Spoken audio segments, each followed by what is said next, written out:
ব্যক্তি এক, কিন্তু ভোটার তালিকায় নাম দু জায়গায়। ভারতে ঢুকে দুটি বিধানসভার পৃথক দুই ঠিকানায় ভোটার কার্ড বানিয়ে ফেলেছিল ধৃত জঙ্গি। আনসারুল্লাহ বাংলা টিমের সদস্য মোহাম্মদ সাদ রাডি ওরফে মোহাম্মদ সাব শেখ মুর্শিদাবাদের দুই বিধানসভা হরিহরপাড়া ও নওদার দুই ঠিকানায় ভোটার লিস্টের নাম তোলে সে। এখানেই শেষ নয়, স্থানীয় সূত্রে খবর 10 বছর আগে এদেশে ঘাঁটি গেড়েছিল ধৃত এই জঙ্গি। বাংলাদেশ থেকে সরাসরি মুর্শিদাবাদে চলে আসে মোহাম্মদ সাব শেখ। হরিহরপাড়ার কেদারতলায় দাদুর বাড়িতে ওঠে। দুটি ভোটার কার্ডের পাশাপাশি ভারতে এসে আধার কার্ড এমনকি পাসপোর্টও বানিয়ে নিয়েছিল মোহাম্মদ সাব শেখ। কেরালা যাওয়ার আগে এই বাড়িতেই থাকতেন সাব শেখ। হরিহরপাড়ার কেদারতলার এই বাড়িতেই তার আধার কার্ডের ঠিকানা রয়েছে এবং এখানেই তিনি আধার কার্ডের নথি তৈরি করেন এবং তার ভোটার কার্ডেও দেখা যাচ্ছে নওদার বাড়ির পাশাপাশি এই ঠিকানাও রয়েছে। কিভাবে এক ব্যক্তির দু জায়গায় ভোটার কার্ড রয়ে গেল, সেটাই কিন্তু সবচেয়ে বড় প্রশ্ন। স্থানীয় সূত্রে খবর, হরিহরপাড়া থেকে ধৃত জঙ্গি চলে যায় নওদার দুর্লভপুরে পিসির বাড়িতে। সেখানে প্রথমে পোশাকের দোকান এবং পরবর্তীকালে ছাগলের ফার্ম খোলে। কি করতেন এখানে সাব আপনার এখানে এসে? বোরখার দোকান। এই এখান থেকে গেল কবে? 3 বছর হয়ে যাচ্ছে। বছর 3। আগে ওর বাড়ি বাংলাদেশে ছিল।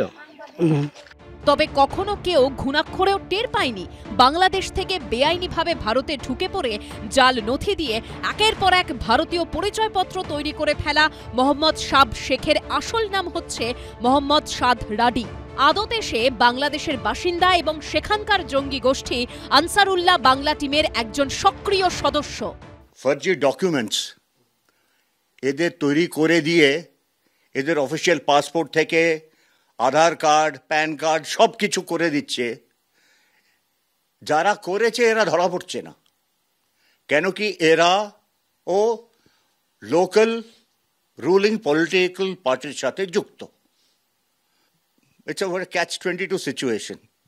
কে কাকে ধরবে কেউ জানে না। এখানেই শেষ নয়, ভারতীয় পরিচয়পত্র তৈরির পর পরিযায়ী শ্রমিক সেজে সে পাড়ি দেয় কেরলে। সাবের বাড়ি কোথায়? বাংলাদেশে। আচ্ছা, ওরা কয় ভাই বোন? 4 ভাই 1 বোন। অন্যরা সব কোথায় থাকে? বাংলাদেশে থাকে। বাংলাদেশে থাকে। সাব কবে এসেছিল এই দেশে? 10 বছর হয়ে গেল। কেরালায় কবে গেল? কেরালা ওইদিকে আবার 9-10 মাস হয়ে যাচ্ছে যাওয়া। কি কাজ করতে? কেরালায় যাইতো, কি করে রাজমিস্ত্রি করতো, সময়ে হয়তো কোনো গাড়ির মালটাল নামাইতো। কি ও এখানে ভোট দিতে আসতো? ভোটের সময় না।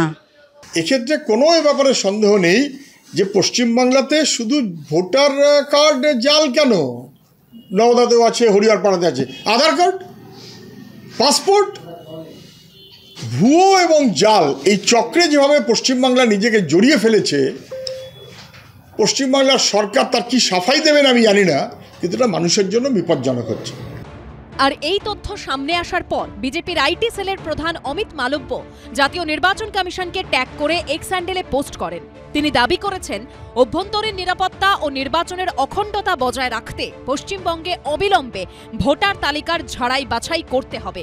অমিত মালব্যর চাঞ্চল্যকর দাবি, সাদ রাডি তৃণমূলের ভোটার। তিনি বলেছেন, এটা হিমশৈলের চূড়া মাত্র। ক্ষমতায় টিকে থাকতে অবৈধ অনুপ্রবেশকারীদের ভোটাধিকারের সুযোগ করে দিয়ে তাদের ভোট ব্যাংকে পরিণত করেছে তৃণমূল। যারা ভোটের আইডি কার্ড ইস্যু করেন, নির্বাচন কমিশনকে আমি রিকোয়েস্ট করব যে আরো ভালোভাবে নির্বাচন কমিশন যাতে ভোটার আইডি দেওয়ার আগে আরো বেশি করে তারা চেক করেন, একটাও যাতে ভুয়ো ভোটার না থাকে, এটা দেখা নির্বাচন কমিশনের দায়িত্ব। বাংলাদেশের বর্তমান পরিস্থিতিতে অনুপ্রবেশ নিয়ে ক্রমশ উদ্বেগ বাড়ছে, আর সেই সঙ্গে পাল্লা দিয়ে বাড়ছে চাপানুতর। রাজীব চৌধুরী, সুদীপ্ত আচার্য ও রঞ্জিত হালদারের রিপোর্ট, এবিপি আনন্দ।